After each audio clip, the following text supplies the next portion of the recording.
we spent so much time over the course of the past month or so really zeroing in on players that could be on Kansas, guys that are in the transfer portal, international players, so on and so forth. I wanted to end it with this because I think I'm really curious to hear what you have to say about this, Kevin, which is one guy that is on roster right now, that was on the roster last season, is Elmarko Jackson. Yes. And we mentioned Bryson Tiller earlier in the show as being sort of that wild card type player, and Elmarko Jackson, I think, is in the same conversation because we spent so much time talking about Melvin Council, Jaden Dawson, obviously Darren Peterson, what all the new players that Kansas has. Where does Elmarko Jackson fit? And you think what are realistic expectations? This is obviously a conversation we can revisit closer to the season, but I'm just curious for your perspective now, like what should be expected of him? Like, is he a guy that is going to start? Is he just going to be your number 3 guard essentially, or number 4 guard? Like, what can you expect from Elmarko Jackson, you think, at this stage heading into 2025? I'm so glad you asked that because I feel like he's the forgotten piece, right? Yeah, that's why I wanted to talk about it. When people talk about this team, it's like he's not on it. Yeah, and it's the weirdest thing. And I get he had his struggles as a freshman. I get he's coming off of an injury. But at the same time, when you look at the jump that Bill Self guards typically make from year 1 there to year 2, Frank Mason, Nick, was KU's 3rd best point guard at the end of his freshman year. You had Nadir Tharp. Connor Frankamp made a jump over the course of that season and, was one of KU's better players on the court against Stanford in the loss to end that season.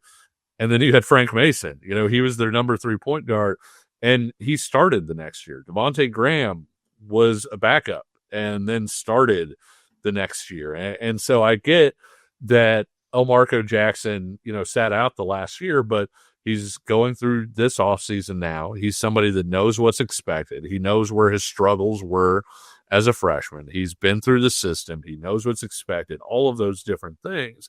And so I think when we sit here and say, okay, starting lineup, Darren Peterson, Jaden Dawson, Melvin Council, Trey White, Flory Badunga, and then, people say, oh, well, who's the 6th man? What? And you start like looking through, okay, it's going to be a new guy.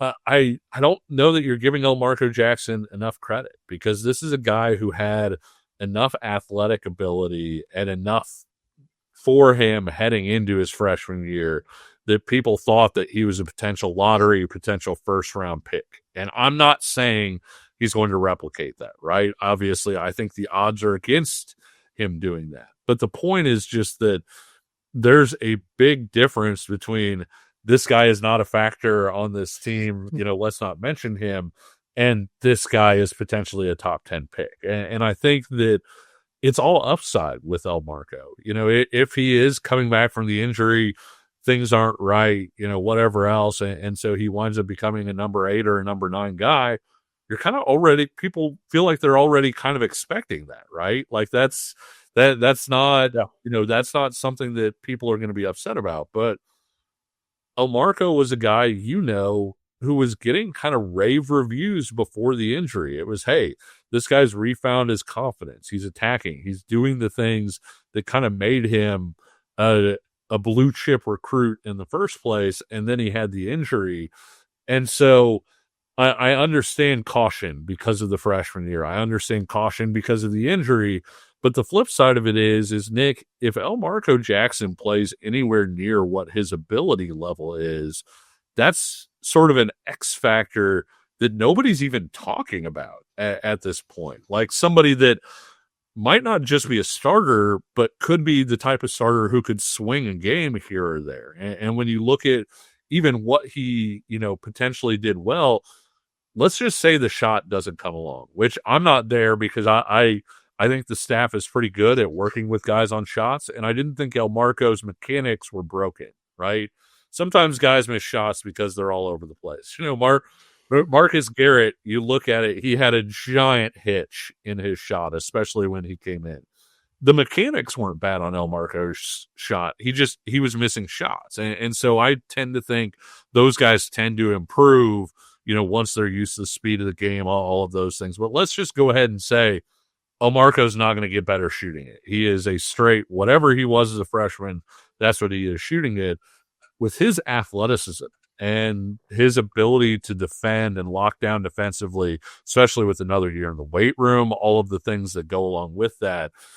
If you roll him out with a Darren Peterson and Melvin Council backcourt, you are going to lock some people up. And that's not even counting any sort of offense that he would be able to bring. And all of that is a really long way to say, Nick, that I think everybody is forgetting him. And I understand why. But the flip side of it is when you look at this team and people are like, oh, this team, they're number 15 in the country. They're number 13 in the country. You know what might be the biggest thing that makes them a top 5 type team? It might not be bringing in a totally new guy. It might be just Elmarko Jackson taking that second year leap. And it's something that nobody's even really considering at this point. If you were to write off or give up on every KU basketball player that struggled to start his career, you would be missing a lot of legends of KU, truthfully. I'll just say that. Like, and obviously I'm not saying that Elmarko will become that, but like if you were to just look at some various players through the course of Kansas history that struggled earlier in their career or weren't, really talented right out of the gate or had a great starts to their careers, you'd be missing out on a lot of really, really exceptional players. Some guys who even have their jerseys in the rafters, by the way, at Alex Fieldhouse. So that's what I would say about Elmarko Jackson.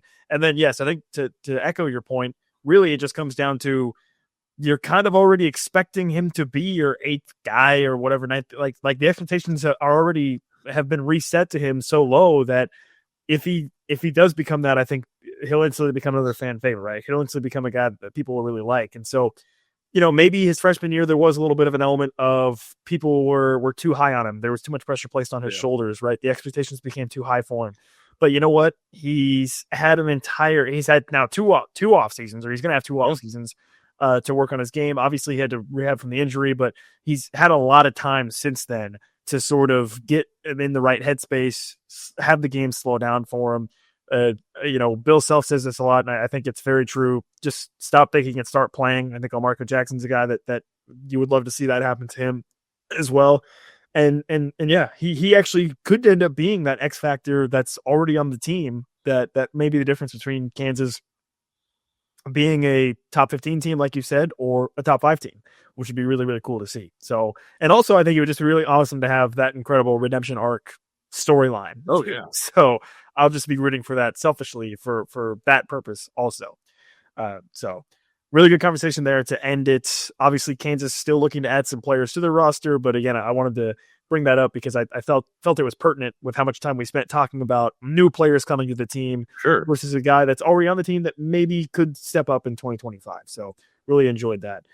Kevin, you got anything else for our good listeners today before we wrap up the show? No, I think on the Elmarko thing, I mean, you're talking about a guy that had 16 starts as a freshman. That's a lot more than a lot of freshmen get. And like you said, he's had a lot of time. And just because he had the Achilles injury didn't mean that he couldn't work on other stuff in the weight room, didn't mean that there weren't other things that he could do. And so I think he's somebody that, how sometimes things like people say that somebody's underrated so much that they actually become overrated. I think with Elmarko, it's almost kind of gone the other way, and that, as a freshman, everybody was talking so much about, hey, this is a guy that's overrated. He's not playing to his ability, whatever else. And then he had the injury, and now he's kind of popped out on the other side as an underrated guy, because I think he is somebody that has the potential to be a real X factor for this roster. And so he's somebody I'm really looking forward to seeing, like in sort of our first public viewings of this team. Obviously everybody's going to want to see Darren Peterson, in that Jayhawk jersey, but Elmarko might be number 2 for me in terms of, hey, well, what's this guy got? Where's he at? And what's he going to be able to bring to this year's team?